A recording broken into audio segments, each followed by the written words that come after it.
Be ready? Um, You're recording now. no, I am. Okay. Item number 2, public hearing on a request from Nick and Mary Devley, representatives of Topawat Brewing Company, to authorize the creation of a certified survey map that splits parcel number 1810008312842A, which has been assigned an address of 10440 Orchard Drive in such a fashion that it will contain a lot that is 1.62 acres in size and that a lot that is 3.98 acres in size. Bo? Yep, so this is just the general public hearing for the Topawat Brewery, which will be going there. It's splitting the parcel up into 2 separate B1 districts. They both meet all of the requirements. This is just the public hearing portion of that process. Okay, so we will open the public hearing at 7:14. Janelle, what page does that start on in the packet? It starts on page 56. Thank you.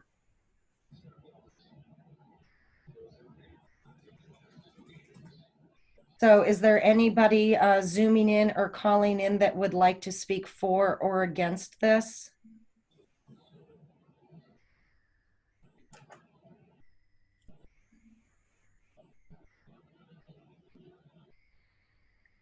Oh, I do not see anything, and I do not have anything.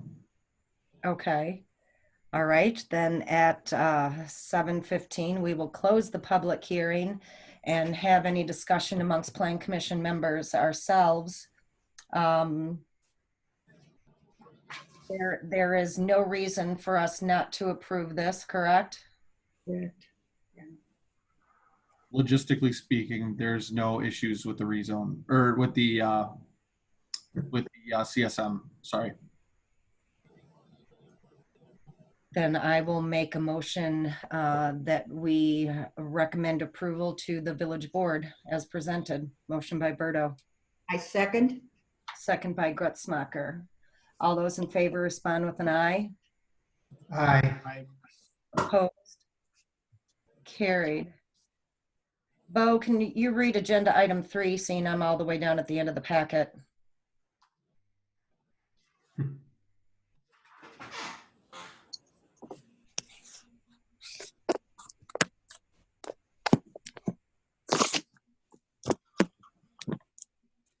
You want me to read?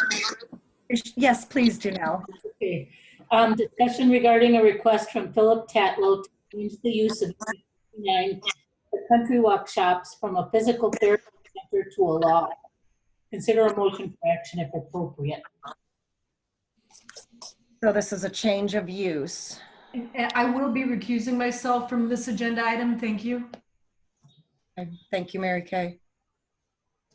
Mr. Tatlow is present if you have any questions for him. I think pretty much it's a slam dunk, whether, you know, it's a law office or what it was before. It's a service business. So I will make a motion to approve. I'll second it. Motion by Berto, second by Baker. Any further discussion? All those in favor respond with an aye.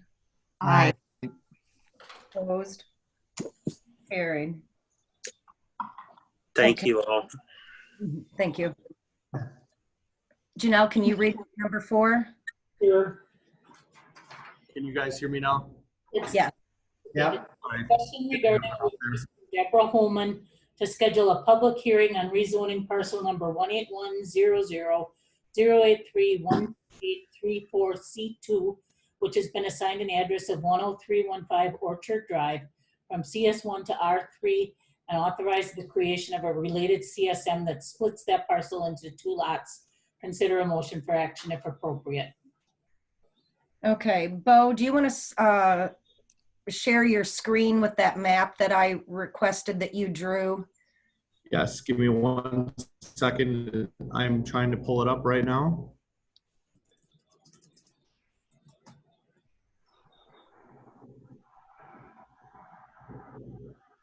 I requested Bo to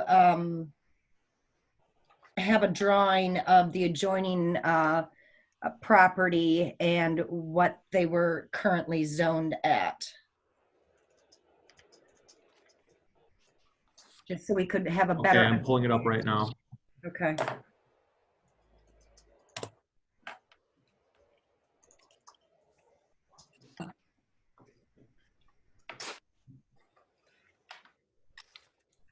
Can you see it? Yes. You want to take us through anything? Yes. Okay. So the property that we're talking about is essentially the 2 stars there. It's currently one property right now. What's depicted on that map is the request there. It's splitting that property into 2 pieces and requesting them to be changed from CS1 to R3. You can see that there is a smaller property there that is currently zoned as CS1. However, that was grandfathered in before all of the zoning requirements came into the village. You can see that there is currently an R3 property there that was previously CSM, I believe, in the last year. And it is next to another R3 property there, that triangular piece, which was done, I believe, in 2017. The 2 properties next to the highway are B1, and the properties to the north are Countryside 1, CS1, and the ones across Orchard Drive are CS1 as well. The one thing to note that these 2 properties splitting to R3 do meet all of the requirements for that change. So CS1 is a minimum of 10 acres and R3 is a minimum of 5, correct? Correct.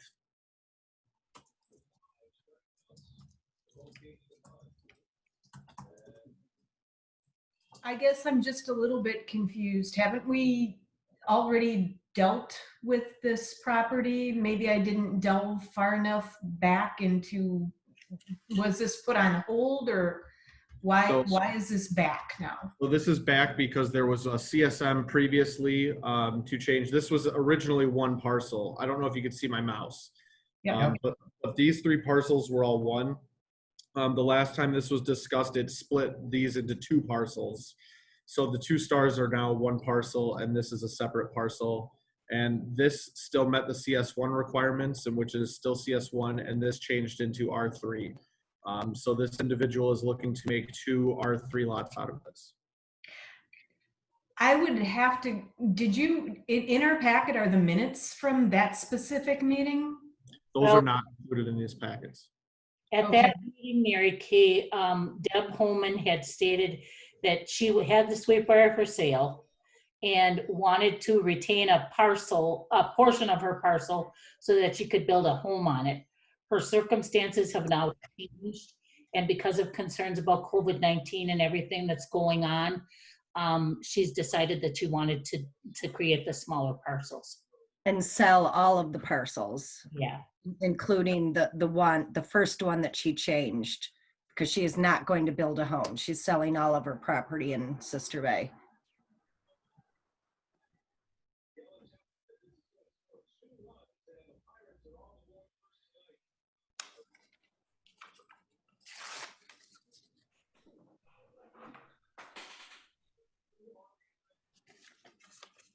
So we need to have a motion to go to public hearing. That is what we are looking for. Yes. Sorry, I was muted there. Okay, I'll make that motion. I second. Motion by Berto, second by Gretzmacher. Any further discussion? No. All those in favor respond with an aye. Aye. Aye. Opposed? Carried. Okay. Next agenda item, Bo or Janelle? Okay, the one question I've got, was everybody in favor of going to the public hearing? Yes. Yes. Okay. Number 5 is discussion regarding an attempt to change the use of the upper level of the building located at 10668 North Bayshore Drive from an office to a vacation rental unit. Consider a motion for action if appropriate. So I can give you some background on this. This building was purchased last year, and the representative and the owners now have a current use as an office. There's a residential component in the top, but I believe, to our knowledge, that was office use as well. what has happened is there was a sign that was posted on the property that was advertising a rental unit on the property. That sign had not been approved, so I approached the property owner and told them to remove the sign and get the process for that sign approval. But during that time, through some research, I found that the owner was renting the upstairs portion of that building as transient lodging, which was an unapproved use for that building. So we are bringing it to the Plan Commission to discuss the change of use, and which is an allowed use from an office to an office/transient lodging facility. The things that needed to be discussed in this change of use would be parking.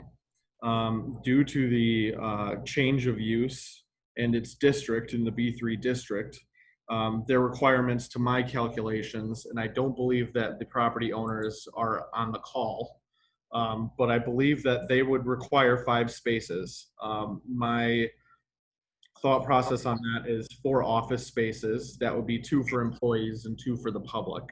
And then 1 space for the transient lodging, which would be for the 1 bedroom. I believe that is a 1 bedroom unit upstairs. So they needed a total of 5 spaces. However, in the B3 district, according to the code, Plan Commission can approve a credit of 3 spaces to that property, which means that after the credit of 3 spaces, if that was approved, means that they would need a total of 2 spaces on that property. I did some driving around there and see that they have a driveway in the back of that building, which I believe can fit 2 vehicles in that property. I think when Dave Kastner came to the Plank Commission, which he did not have to do at the time, and he talked about painting and kind of showed us the plans that he had for the exterior of the building. At that time, he stated that he was going to be living upstairs. And I never gave it a whole lot more thought about any kind of change of use, which I guess was an error on my part, because the parking that, if he's in one of the office units and living upstairs and he has 1 vehicle, you know, you didn't need extra parking for anybody else because he was going to live there. They totally gutted it and remodeled it. I've looked at it on VRBO. It's beautiful, no doubt about it. And if you want to be downtown, it's a great rental. It does sleep up to 4, but there is only 1 bedroom. So I think we're getting off of the topic. This was done completely without the authorization of the Planning Commission. I'm tired of granting these after the fact things. And as you mentioned, David did come before the Planning Commission just last year. I'm a little bit surprised at this. And so, Bo, when you talked about the B3 district giving credit for 3 spaces, but you cannot, if you're doing residential, accessory residential, you have to have that parking on site. And I wish the owners were here to talk about it, because I'd like to know where Mr. Kastner is living. I know that we have talked to him in the past about not only his conversion van possibly living out of it on that property, which is illegal in the village, but he also has a car. So if that is happening, he is taking up both of the spaces. And I do not feel comfortable at this point in time on granting any approval until the Plan Commission can get some answers on what's going on. So we can move this and table this discussion. I can tell you that the sign has been taken down, and I've been trying to do some research, and we were looking today, and I do not see that that rental posted online anymore. It is. Is it? It's on VRBO, and I have it pulled up on my computer right now, and it's called Bayshore Bungalow. Okay. $300 a night, and they talk about that they have parking available. So I guess, in my opinion, not only, and I know the sign is down, but there needs to be, the rental needs to come down off the web. And if we find out that there's renting going on, I don't know what that means. Okay. I can follow up with our attorney and see what can be done on the rental side of that, but I can send a letter to stop that. Okay. So is there a motion to table until next month? And hopefully one of the two owners will, or both would be preferable to show up so we can have an enlightened conversation. I'll make the motion. I'll make the motion, Denise. Motion by Baker, Second. second by Gretzmacher. All in favor, respond with an aye. Aye. Opposed? Carried. Zoning Administrators Report. Okay, I'm gonna pull this up here. Okay, so I have a couple things that are in the packet that I'm gonna discuss quickly, and then I have a couple things that aren't on the packet. So the first thing that I want to talk about is the Stony Ridge property. I know that there's been some concerns about some of the piles, the dirt piles that were left from construction, as well as the retention pond that was supposed to be completed. I did talk to the current owner of the property, and she is looking to get those pits removed, or the piles removed and taken down. She's in agreement that they are an issue, and she will address that. She was looking into using a neighboring developer's materials to flatten them. So I will follow up on that. As far as the pit goes, we had a conversation for the retention pond, and that through my research, that is to service the entire previously known as Keith Garrett Stony Ridge development, and would solely not fall on the responsibility of the new property owner. She only owns 3 properties. However, she would be willing to discuss and contribute a possible finishing of that retention pond. That's something that may have to fall upon and bear the cost for the other owners that come into fruition for the rest of the property. So that will have to be discussed in the future. I'm still researching an outcome on that one. Another thing that's in the Can you packet. stop for a second and explain that for a minute? When you say on the existing property owners, do you mean like via a special assessment of the current owners of the condominiums? So there are apartments that, this is a tricky one because this was supposed to be one development from one owner, and now it's kind of falling apart to separate properties and separate parcels. And because this construction is on a property, the retention pond is on its own parcel, which is still, according to the land records, owned by Keith Garrett. He's not at liberty to pay for them, but he's at liberty to finish them. So that is a separate discussion to be talked about in the future with our legal team. However, finishing the retention pond is going to have to fall upon the people who are going to be using the retention pond, and that's a couple of different development sites, some that are occupied now, some that will be occupied and developed in the future. We don't know when. But when that comes up and when the rest of the site comes up for development, that's going to have to be a discussion between the potential property owners and the village.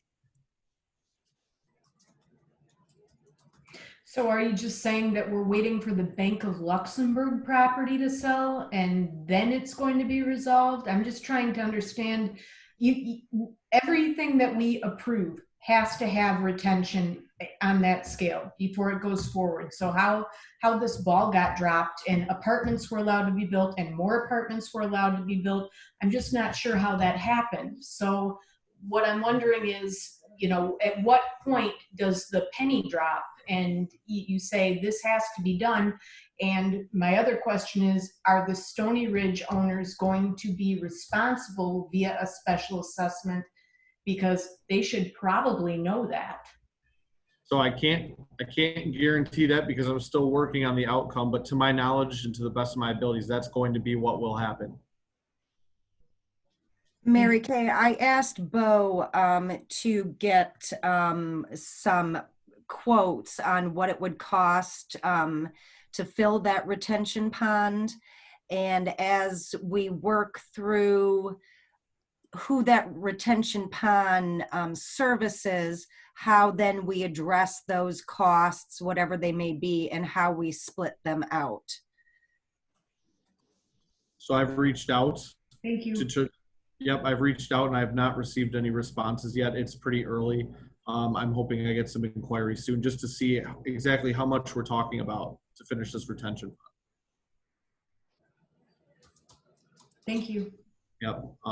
So just going back now, I did have a discussion with Dave Nielsen at the DOT. He called me back this morning to discuss. I know that there were some questions about Applewood extension to scan onto 57.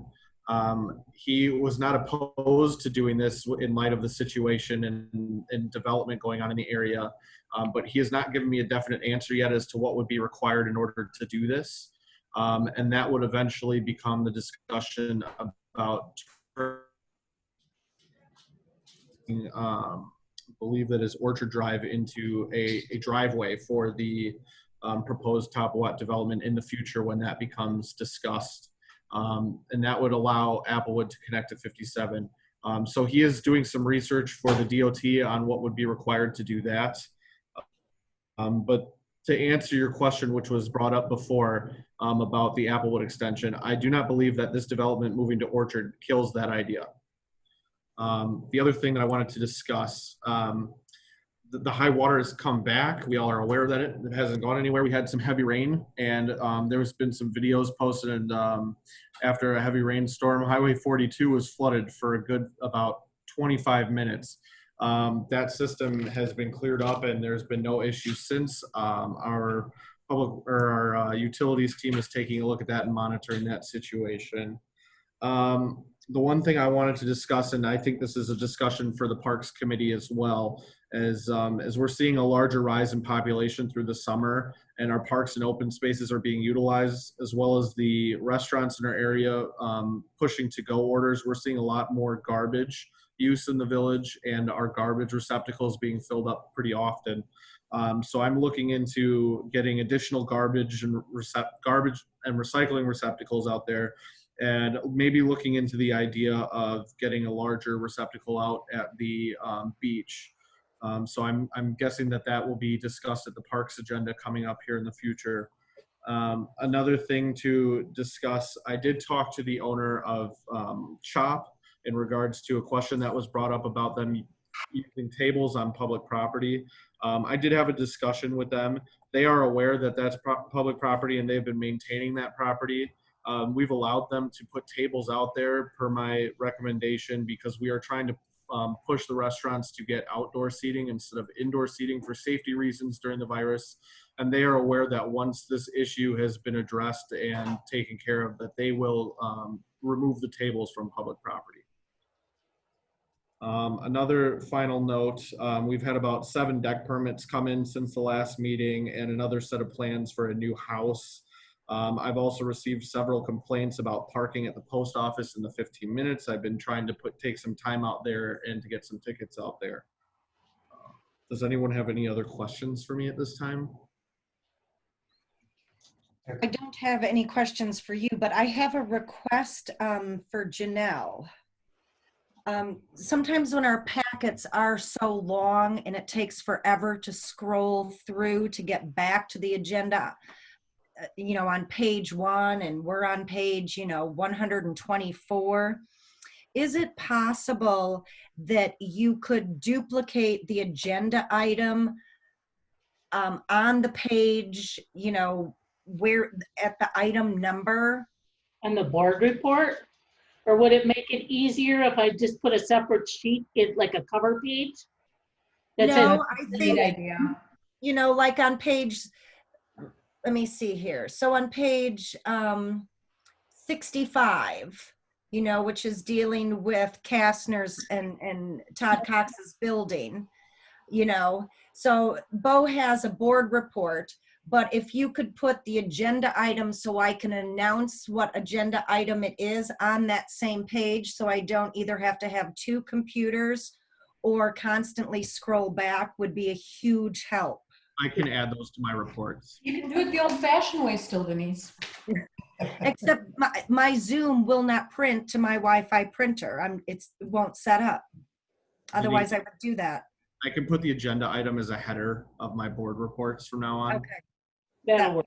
And if there's not a board report, just put a page in there with, the agenda item. Okay, I'll do that. That would be so helpful. Thank you. That's all that I had.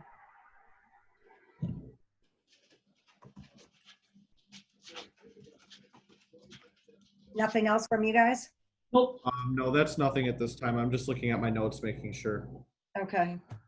All right, well then it is 7:38. Is there a motion to adjourn? I so move. Motion by Gretzmacher. Before you go, is your next meeting okay for Tuesday, August 25th? Sure. Okay. Why? Why I would just wanted to make sure that everybody'd be available. Oh, that's my other request. When a meeting like this meeting, we are scheduling the next meeting, can you send out emails immediately to all the members? Because as an example, Jordan is not here tonight.